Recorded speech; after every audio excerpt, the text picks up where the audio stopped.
So today we're going to cut bread. So we get a cutting board ready. We want a damp cloth so that the board doesn't slide. You don't want to cut bread on a board that is sliding, you'll have an accident.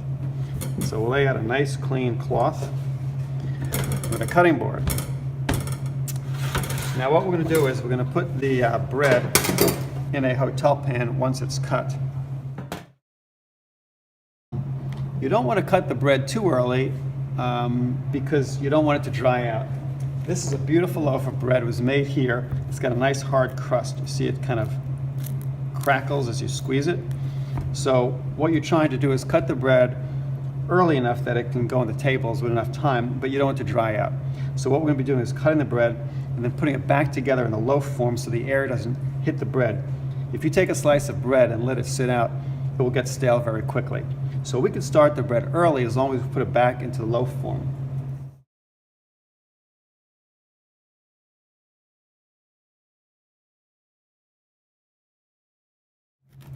Cut the bread in half. We don't want the slices to be too large because you got women and they don't want to eat a whole loaf of bread. They want a nice small slice. So I'm going to put this piece here to keep it from sliding. And I'm going to cut half slices about as thick as a regular slice of bread.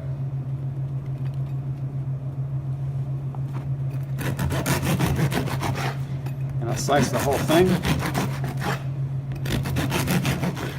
We don't need the end pieces because we don't want to put them in the basket. And if you put them out, the waiters will put them in the basket because they don't know.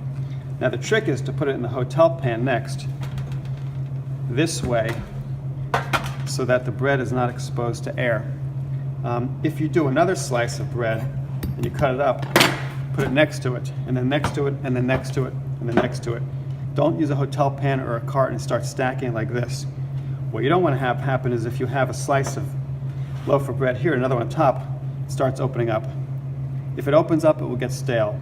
If I put a piece of bread on the counter, it'll get stale. So I can do this an hour or even an hour and a half in advance, as long as it stays together in one loaf like that. You also don't want to cover it. You see it's got a nice crust to it, it almost cracks. You can hear a crack when you squeeze it. That's because it's crisp. If you cover it with plastic wrap, your crisp bread is now soggy. It tastes like Aramark bread, so you don't want that. About it. Don't cover it, don't heat it. The bread doesn't need to be heated. If you heat it, it will dry out. So never heat the bread, and that's it. So cut all your bread, lay it out in the hotel pan of the sheet tray, and then let it sit until the waiters are ready to take it out.